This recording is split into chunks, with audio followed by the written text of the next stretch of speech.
What's up guys, I'm Phoenix Master 1 and welcome back for some more Fire Emblem Heroes, and this is going to be my in-depth analysis and review of the new weapon refines for Legendary Lucina, Legendary Eirika, Canas, Adrift Corrins, Halloween Myrrh, and Silas. I'll also be going over a lot of the different builds that you can run on them for various game modes like Summoner Duels, Aether Raids, Arena, and of course PvE. So with that said, let us begin with the legendary units that also got remixes along with their weapon refine. So the first one is going to be Legendary Lucina. She has got a really solid weapon refine that improves her combat quite a lot, and she can also support her allies with this. So she can get +4 to all of her stats during the combat with this weapon, and it also provides her with an auto follow-up link skill. The reason why I say it's a link skill is because if she uses Future Vision, then she's going to be giving herself and the target ally the auto follow-up status effect. And even if some other ally targets her with their reposition, smite, or any of their assist skill, they're going to be getting the auto follow-up from Lucina, and she's also going to be getting that. So that's why it's a really unique type of link effect, which actually ends up being a status effect. And finally, she's got PLEGIAN effect, or penalty doubler, in her weapon refine, which can work off of the visible debuffs that you can do on the opponent. So this does have pretty good synergy with Future Vision, and she can definitely have some really good stat swing to improve her matchups. So Legendary Lucina can provide herself and also the allies with the auto follow-up effect. So this allows Legendary Lucina to bypass the follow-up negation skills. So after this weapon refine, there's really not much of a reason to run null follow-up on Legendary Lucina because she can just get past those annoying tanks, and you can also give the auto follow-up to the allies. So ideally you want to use slow allies who do not really have any kind of player phase, for example, Gatekeeper, or just any kind of brave weapon users, so that they can quad attack by getting the status effect. Now keep in mind that this status effect is still going to be vulnerable to null follow-up of fast opponents. So that's why I feel like even though Lucina can get the auto follow-up, speed stacking on her is still going to be important because the units nowadays are ridiculously fast and they've got null follow-up. So Future Vision is her remix, and she also gets the Sparrow 3, which is like a slight upgrade. So Future Vision has got really good synergy with her weapon because it is essentially a better attack defense snag. So it can provide you with -7 attack and debuff on the nearest foes within 4 spaces of Lucina when you use this assist skill. So you always want to use this skill before going into combat with Lucina because not only you can get the debuff on the opponent, which can help you with the PLEGIAN effect in her refine, but you can also get the auto follow-up effect by using the Future Visions. So the synergy between Lucina's refine and Future Vision is really good. And this might not seem the biggest remix, but still Future Vision was already so good as an assist skill in my opinion. So even though this is like a bit of an upgrade, it still is really nice. Unfortunately, Future Vision, when you use it, it is going to be mostly affecting one ally most of the time with its debuffs, unlike something like Walhart's weapon refine, which can affect all of the allies in his vicinity. So it's in your best interest to run allies who can also debuff multiple foes at the same time, like a Versa, Guntra for example. So all of those units who can provide you with more debuffs are going to be helpful for Lucina's combat. Now, unfortunately, because she relies a lot on the debuffs for improving her matchups, if you're going to be facing opponents who have got debuff neutralization, then it is going to be really annoying for her. So you'll have to watch out for that. Overall, I feel like Legendary Lucina's weapon refine is really solid, and as you all know, I'm pretty close to plus and merging her on my free-to-play account, and I'm really happy with this because the PLEGIAN effect can create really good stat swings, and not only she can improve her combat, but can also support. And usually units who can have some kind of supportive niche, like having Future Vision, the auto follow-up link, are going to be aging up to be a bit better as we have seen in the history of the game. So that definitely helps Lucina stand out despite being an older legendary unit.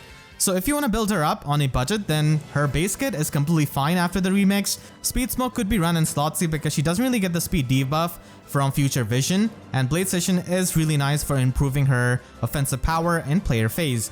A link skill is also a nice option, using which you can buff herself and also the ally that are going to be targeting with Future Vision, and attack defense link could be found on Violent.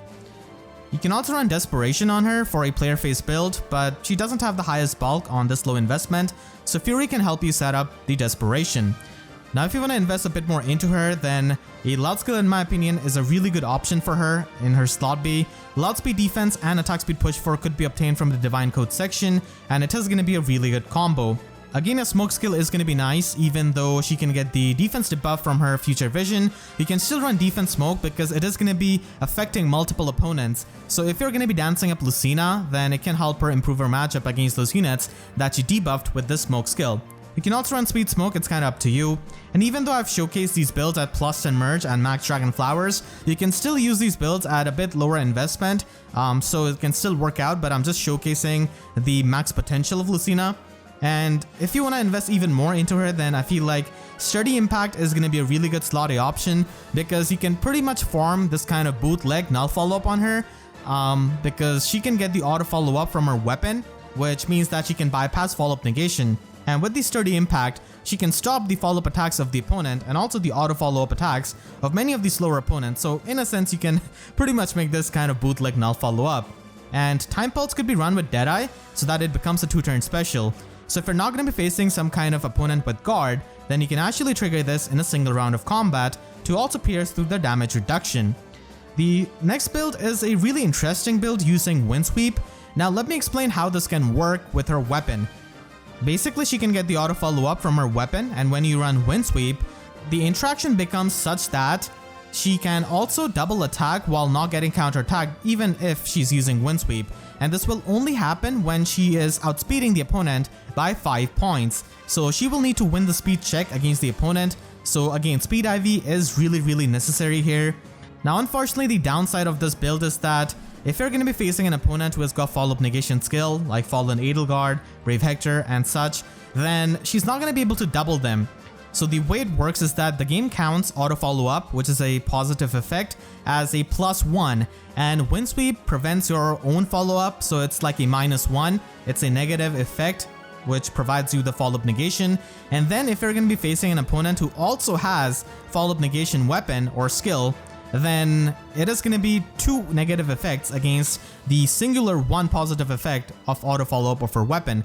So that's the downside of this build. Still an option, I just wanted to explain it. And any of these 3 builds could be used in Summoner Duels if you're going to be using Lucina. And you can run this Windsweep build with Adroit Captain skill, which will provide you with null follow-up, so you can always have the follow-up attacks. So that's a way if you really like the Windsweep build, but the other builds can work as well. In Arena, she can be used with Duel Infantry 4. Now unfortunately, Lucina does not score the highest for a legendary unit, and that is one of her downfalls as a legendary unit, mainly because nowadays score creep is just absolutely insane.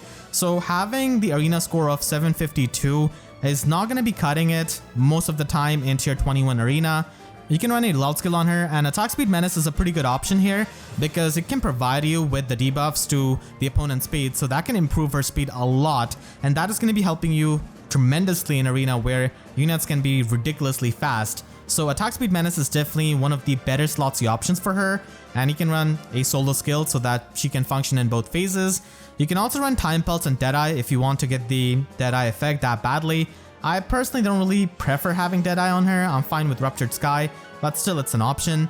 And she could be used in Aether Raid's defense with a Sturdy Impact build. Now of course, Ascended Fiorm and all of these far safe tanks are going to be making her life miserable, but still it's another thing which the opponent has to keep in mind in form of her future vision. So you can make it a bit harder for the opponent to predict the movement of your team and your Lucina. So it could help you, and you definitely want to improve her defenses so that she can actually survive and double attack. So Sturdy Impact really helps here, and low attack speed is going to be helping tremendously because people do use visible buffs. Now if you want to use her in your own hands in Aether Raid's offense, that's also possible. And you can run a Wings of Mercy Beacon build by having her with Fury 4 and Fury 3 Sacred Seal.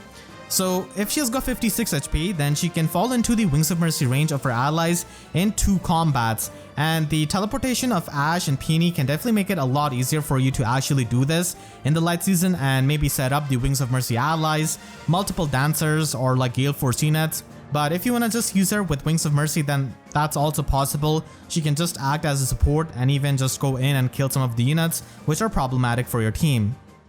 Legendary Eirika is also a unit who got remixed and refined this month along with Lucina, and she gets a really strong weapon refine, and she's been waiting forever as a Sword Cavalier.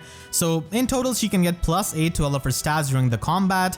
And she can get special cooldown charge +1 per attack of hers as well as the opponent's. So this kind of works like special fighter, giving you the special acceleration in both phases as well as on both hits. And she also gets the speed based damage reduction, which can scale up to 40% with this weapon refine.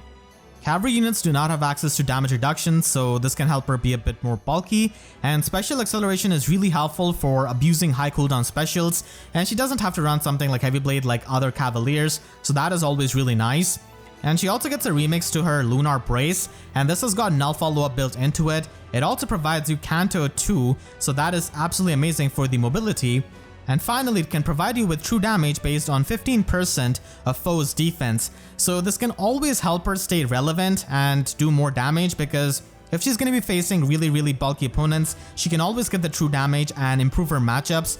So overall, Eirika becomes a pretty standard sword unit who has got null follow-up and damage reduction in her kit. But she also has the mobility of a Cavalier, can abuse Canto, and also has the special acceleration. So she can easily trigger high cooldown specials like Gale Force or Dragon Fang. Now, there are definitely a lot of cavalry units who have got Canto and stuff, Brave Eirika for example, and Brave Eirika is definitely much better, but still, Legendary Eirika does have that niche of being a water legendary unit, so she does have that value in Arena, and of course in Book 3 and prior, metagame and Summoner Duels. Now, one thing which is going to be holding back Legendary Eirika is the fact that she doesn't have Null Guard in her remix or in her refine. This means that it is going to be a problem for her at times to consistently trigger Gale Force or her high cooldown specials if she's going to be facing opponents who have got guard effect or stand skills, which are pretty common. So that is one of the downfalls of Eirika. Many of the other Cavaliers, like her brother for example, has got Null Guard, so he doesn't really have the same problem. And it's kind of funny to me that Legendary Ephraim has problem getting shut down by null follow-up, which Legendary Eirika has in her weapon, and Legendary Eirika has problem getting shut down by null guard, which Legendary Ephraim has. So they have got this nice contrast, and Brave Eirika of course has null guard too. So again, that is one of the things which you have to keep in mind. If you want to use her on a budget, then Gale Force build is a no-brainer because she can get these special accelerations, so there's no reason not to run this. And even though these builds are going to be shown with merges, you can of course use this on lower merged Eirika and lower flower Eirika. So this build with Sword Sparrow is a really good build for using in Summoner Duels because she can abuse very high cooldown specials like Dragon Fang and get a lot of healing with Sword Sparrow. So she can just mimic Brave Eirika here. So you have to fodder her to Legendary version, and there's no point of running Gale Force in Summoner Duels. Dragon Fang is going to be the better option, so make sure to run that. Even outside of Summoner Duels, if you do not want to run Gale Force, then Dragon Fang is pretty much the next best option, being a 4-turn special which you can trigger in a single round of combat if the opponent retaliates back. And you can also run a cat skill on her so that she can get more offensive throughput, and this could also function in both phases compared to Sword Sparrow. Menace does have good synergy with the cat skill, and Quick Pulse can provide you with a 4-turn Gale Force, so if the opponent cannot retaliate back, or if you're going to be attacking some ranged opponent, then you can still charge up your Gale Force if they survive the first hit of course. You can also use her in Arena with Duel Cavalry 4, and because she's got a 300 SP slot B skill, if you run a 300 SP slot C skill along with the dual skill, then she can score as a 180 BST unit, which is definitely pretty good for a unit who's sparkable and can score a bit higher than someone like Legendary Lucina for example. So having that slot B skill is really helpful, and you can just run Gale Force. A Canto Cavalier is just so good in Arena, I cannot stress that enough, because in Arena we do not have access to the mobility skills. So having Gale Force, having the Canto is going to be a huge boon. Now speaking of Canto, you can definitely hit and run using it with Safety Fence in Aether offense. Now unfortunately, if you want to get 4-turn Gale Force, then you would have to run someone like Legendary Hector or maybe Raphael. But basically again, we have to run Fury 7 here so that she can fall into Wings of Mercy range of her allies in 2 combats. And you basically go in on the first turn, use the Safety Fence, and use Canto to retreat by hitting an opponent. On the second turn, you can go in again and basically get your Gale Force off and fall into the Wings of Mercy range. Canas being in the saturated pool of red mage infantry units gets a really nice and unique weapon refine, so this can give him plus 10 resistance and attack during the combat, and he also gets true damage based on 20% of either his own resistance or the opponent's resistance. Of course, ideally you want this to scale off Canas' resistance because that is something you can actually control. And most of the time he's going to be having more resistance than the enemy, and the final effect of this weapon is really unique, providing him with special cooldown -1 charge from turns 1 to 3. So this is really good for charging up high damaging specials like Iceberg and Glacies, and he can always run stuff like Time Pulse so that he can have 2 charges on the very first turn, and then at start of turn 2 he can have a pre-charge Iceberg, which is going to be hitting really hard, especially with the true damage that he can get. Overall, Canas becomes a much better red mage infantry unit who's also unique with this kind of effect, so his playstyle is going to be revolving around the fact that he's going to be getting the special charges, so he wants to hit really hard with Iceberg and Glacies, and the true damage definitely helps him a lot because his base attack isn't the highest. And even if he's going to be facing some kind of high resistance mage tank, he can still get the true damage based on their resistance. So the flexibility of his weapon is really nice, but like I said, ideally you want this to scale off his own resistance. And even though Canas' weapon refine is pretty nice, most people are going to be using him if they have invested a bit more into him.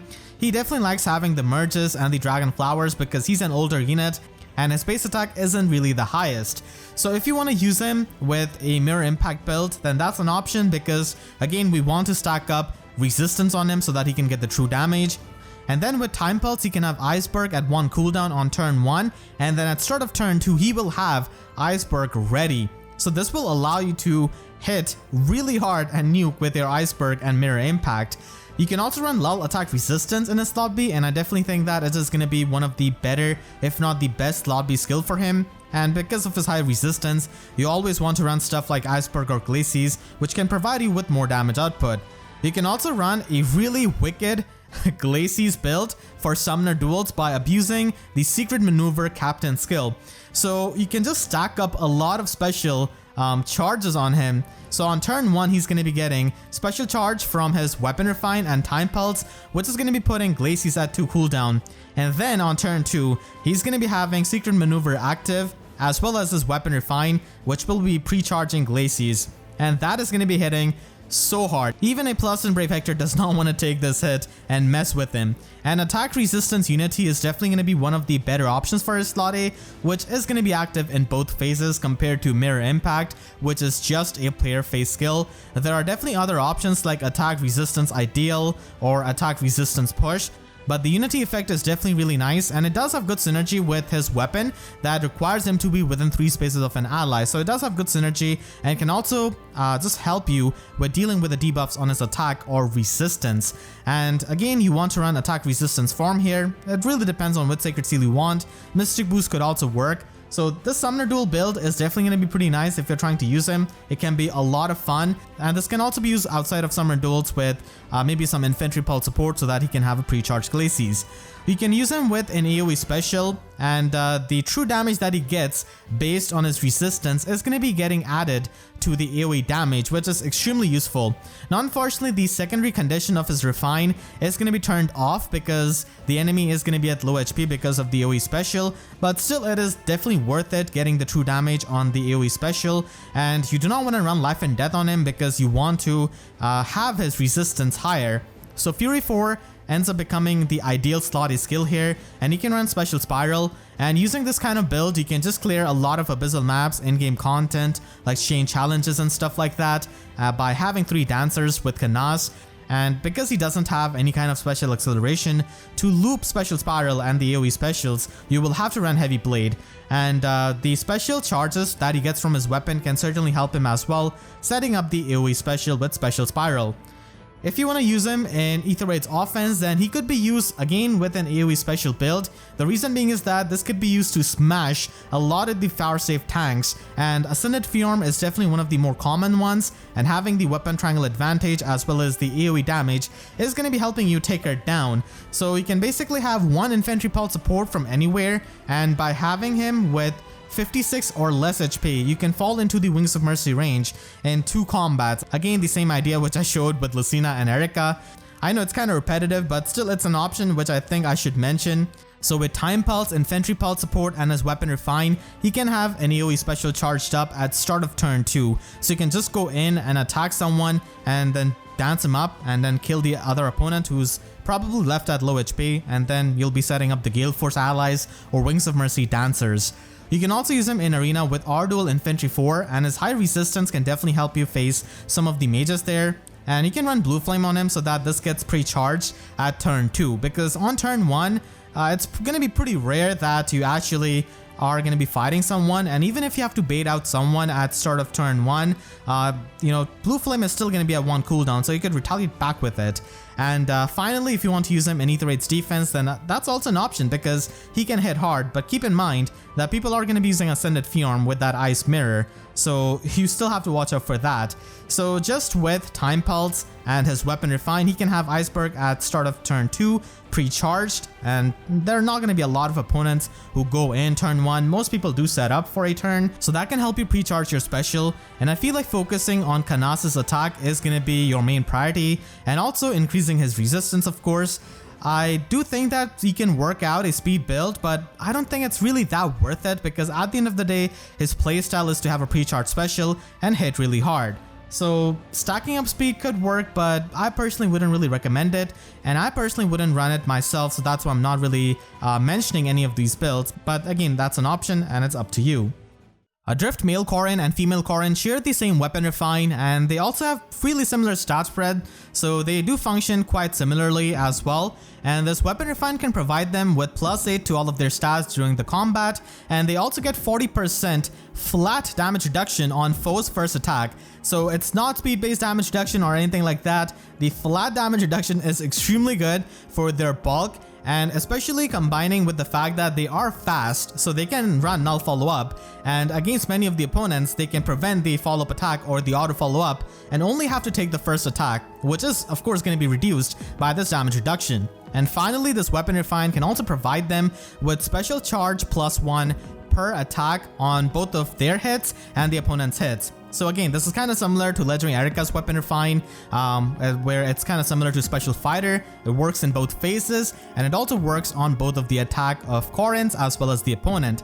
So this is a very solid Weapon Refine because they have a -1 special cooldown breath, which is not really all that common, and then having special acceleration on top of it and damage reduction makes them a really solid unit, and they definitely have a lot of options for their builds, as you'll see. So their playstyle is going to be comprising of the fact that they can retaliate back with specials using their Weapon Refine, and they are going to be reducing the damage that they take with the damage reduction.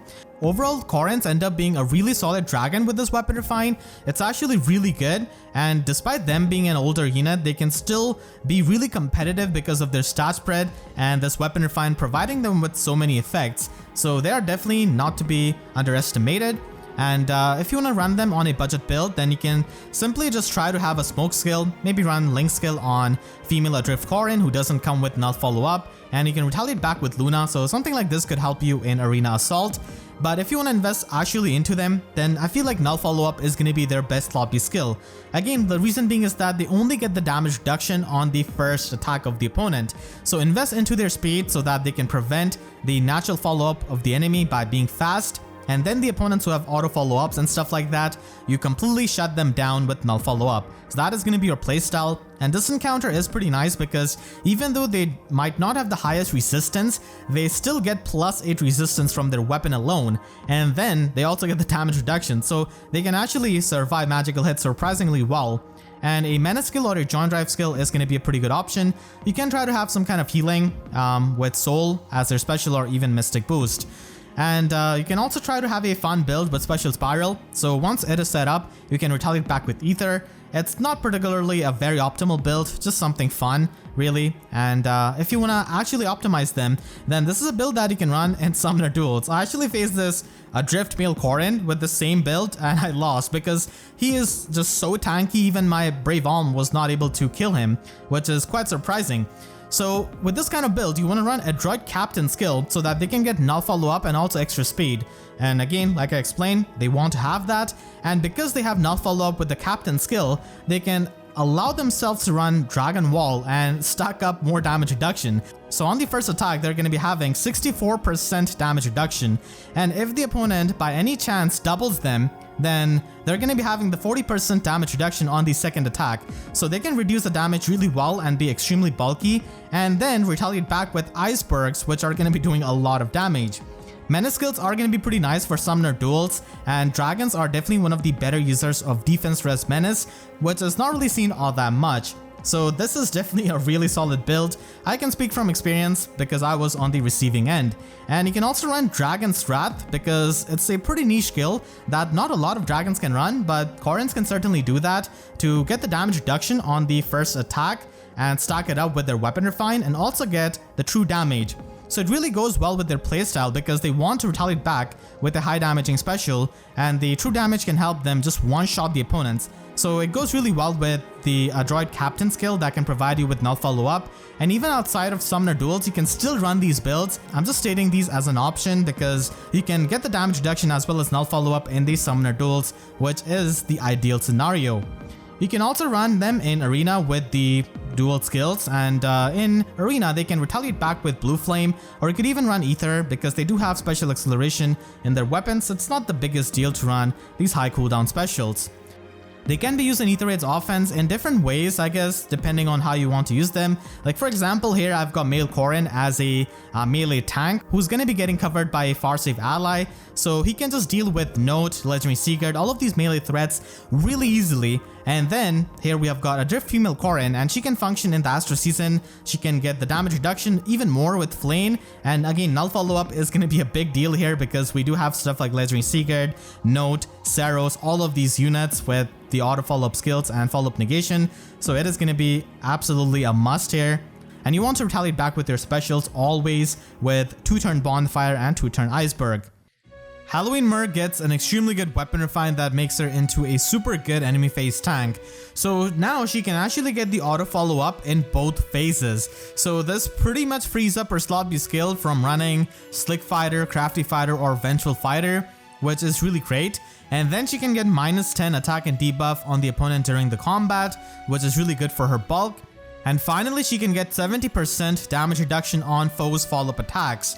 And they have clearly mentioned here that they do not mean the brave hits. The brave hits are only counted as the follow-up attacks on their 3rd and 4th hit.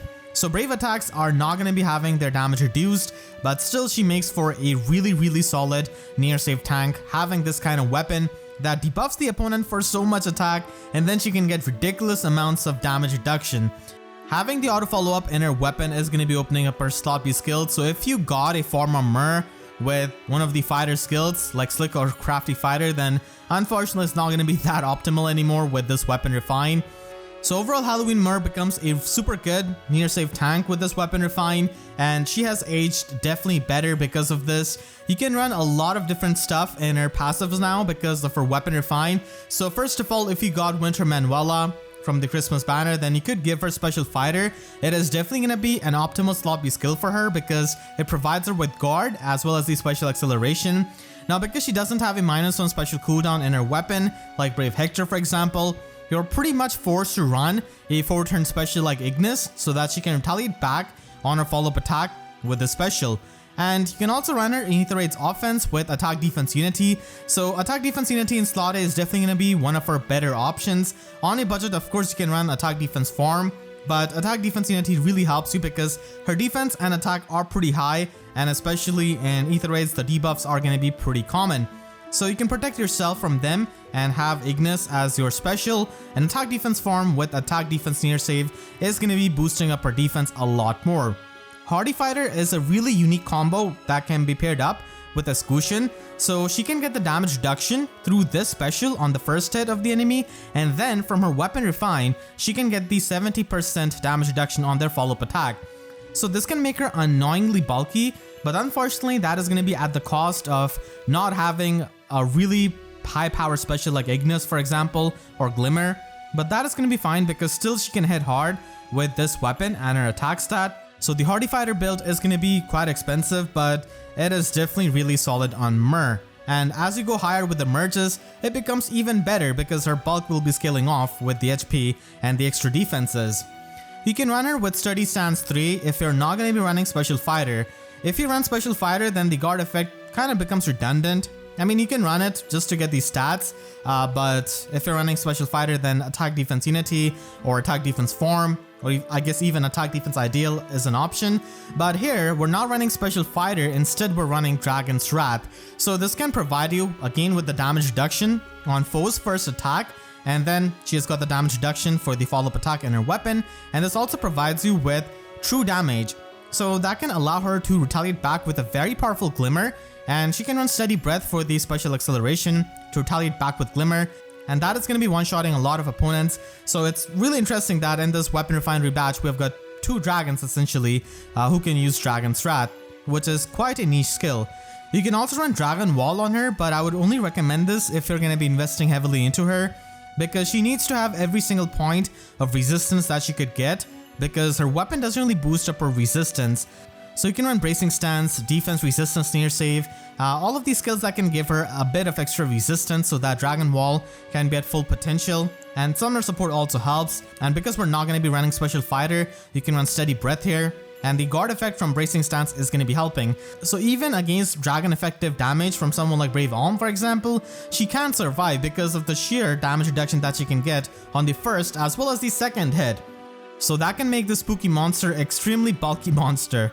And then finally we have the Arena build. So in Arena, people are going to be using a lot of the rally skills and stuff like that. So Close Defense 4 is really helpful for shutting down those visible buffs. And you can even run this outside of Arena.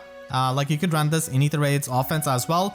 So mainly Close Defense 4, Attack Defense Unity are going to be the options if you're going to be running the Special Fighter slot B skill. If you're not running Special Fighter, then simply run the tier 3 version of a stand skill. Guard effect is extremely necessary for any kind of tank like this.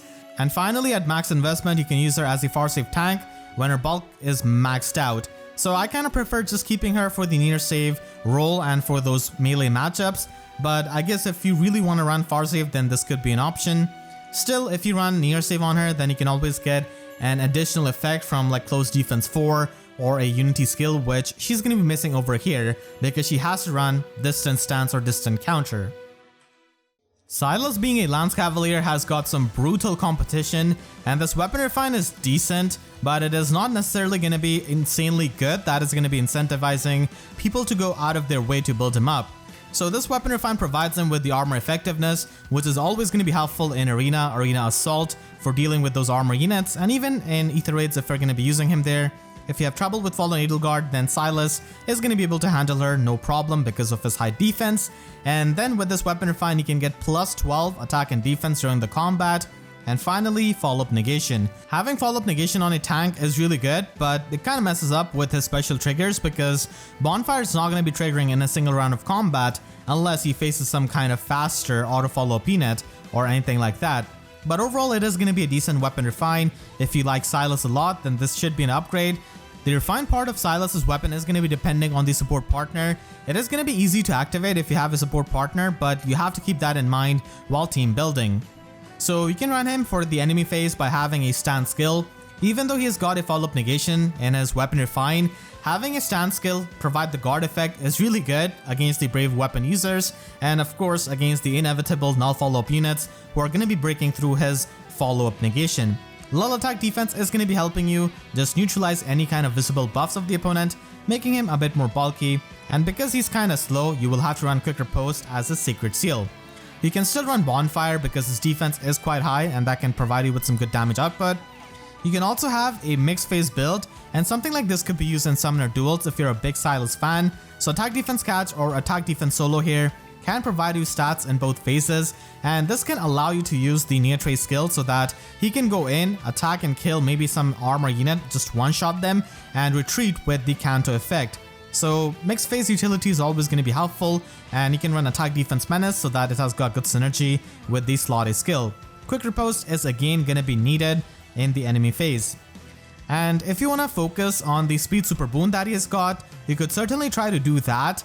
and meme this kind of rather slow unit into pretty decent amount of speed. So he's going to be hitting around 60 speed. So if you really like speedy Silas, then this could be an option, but it is going to be really premium with the skills that you need. You need to have the maximum throughput with the cat skill. You need to have the summoner support.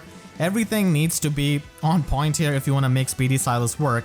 So you can also use him in arena with B-Duel Cavalry 4. And like I explained before, the Neo Trace skill is really helpful, and even more so in arena where you might face armor units. So he can just go in and just kill one of them and retreat with safety.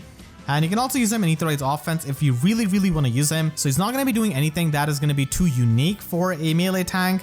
But again, if you want to use him, that's an option. But I guess he can help you with Fallen Needle Guards and stuff like that if you struggle with them. So attack defense unity is going to be helpful because he's going to be on the front line.